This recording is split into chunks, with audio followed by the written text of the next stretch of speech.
বাচ্চাদেরকে সুস্থ রাখার অনেক কথা বলেছি, অনেক আলোচনা করেছি, অনেক টিপস অ্যান্ড ট্রিক্স দিয়েছি, কিন্তু এই সব আলোচনার মধ্যে কোন কথাটা সবচেয়ে কমন বলে তো? Temperature stability, right? Temperature stability দিয়ে বাচ্চাদেরকে কিন্তু অনেকটু পার্সেন্টেজে বাচ্চাদেরকে সুস্থ রাখা যায়। কথাটা কি আপনাদের খেয়াল করেছেন? অবশ্যই এটা খেয়াল করতে হবে, কারণ এইটাই হচ্ছে গিয়ে গোপন সূত্র বাচ্চাদেরকে সুস্থ রাখার। এই যে ছোটো বাচ্চাগুলা, তাদের ব্রেইন ইম্যাচুরিটির কারণে তারা কিন্তু টেম্পারেচার ইনস্ট্যাবিলিটিটা টলারেট করতে পারে না। সেই কারণেই কিন্তু তাদের বিভিন্ন সময় বিভিন্ন ধরনের রোগবালাইয়ের সম্ভাবনা বেড়ে যায় এবং তারা অসুস্থ হয়। তো সুতরাং এই কমন জিনিসটা খুবই সিম্পল এবং কমন একটা জিনিস, টেম্পারেচার ইনস্ট্যাবিলিটি। এই জিনিসটার দিকে যদি আপনারা নজর রাখতে পারেন তাহলে কিন্তু বাচ্চার সুস্থতা অনেকখানি এনশিওর করা সম্ভব। আর তাহলে কি করতে হবে? টেম্পারেচার এমনভাবে মেনটেন করতে হবে তাতে যেন বাচ্চা না ঘামায় অথবা বাচ্চার বেশি ঠান্ডা না লাগে। বেশি ঠান্ডা লাগার চিহ্ন কি? বাচ্চার হাত পা ঠান্ডা হয়ে যাবে, নাকের ডগা ঠান্ডা হয়ে যাবে। ঘামানোর চিহ্ন কি? বাচ্চার মাথা, ঘাড়, পিঠ ঘামাবে, রাইট? এবং এটা গরম থাকবে। সো এমন একটা টেম্পারেচার মেনটেন করতে হবে যেখানে কমফোর্টেবল একটা জোন মেনটেন করা সম্ভব। সুতরাং এইভাবে করে যদি আমরা ছোট্টখাটো জিনিসগুলা এনশিওর করে বাচ্চাদেরকে সুস্থ রাখতে পারি, খুব সোজা না? খুবই সোজা। কেন এই কথাটা এখন বলছি? কারণ এখন টেম্পারেচার চেঞ্জ হচ্ছে। এখন গরম থেকে ঠান্ডাকাল আসছে, দিন ছোট হওয়া শুরু করেছে, রাত বড় হওয়া শুরু করেছে, হঠাৎ বৃষ্টি হচ্ছে, টেম্পারেচার ডাউন হয়ে যাচ্ছে, আবার বৃষ্টির পরে প্রচণ্ড রোদ, প্রচণ্ড মাত্রায় টেম্পারেচার ইনস্টেবল।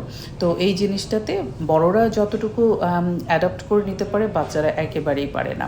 এটার দিকে একটু নজর রাখতে হবে, স্পেশালি এই সিজনটায় একদম ঠান্ডা পড়ার আগ পর্যন্ত। যেই বাচ্চারা একটু রোগ প্রতিরোধ ক্ষমতা কম বা বয়স কম, তাদের এই জিনিসটাতে ভোগার সম্ভাবনা বেশি থাকবে। এবং অবশ্যই আমি বলবো যে বাচ্চাকে এখন ফুল হাতা জামা, ফুল হাতা প্যান্ট, সুতি কাপড়ের যদি পরা সম্ভব হয় তাহলেই পরাবেন। রাত্রেবেলা ঘুমানোর সময় সুতি কাপড় ছাড়া অন্য কিছু পরাবেন না রাত্রে ঘুমানোর সময়, যদি আপনি এসি এবং ফ্যান দুটো ছাড়েন তাহলে। এবং অবশ্যই বাচ্চাকে মাথার ক্যাপ বা মোজা পরে এখন ঘুম পাড়াবেন না, তাতে হবে কি তার ঘাম হবে। অবশ্যই মাথায় কোনো ক্যাপ এবং পায়ে কোনো মোজা দেওয়া যাবে না না না, এবং শীতকালেও না। বুঝা গেল? তো এগুলো খুবই ছোটোখাটো জিনিস, কিন্তু বাচ্চাকে সুস্থ রাখার জন্য খুবই কার্যকরী। আর একটা বড় জিনিস, সেটা হচ্ছে ডাইপার পরানো। ডাইপার পরালে বাচ্চার কোনো ক্ষতি হয় না। অনেকেই, আমি এটা নিয়ে ভিডিও করার পরেও বারবারই এই কোয়েশ্চেনগুলো আসছে, I don't know Y. Diaper পরলে এই ক্ষতি, পা বাঁকা হয়ে যায়, কোমর বাঁকা হয়ে যায়, পা ওয়াইড হয়ে যায়, অ্যান্ড সো অন।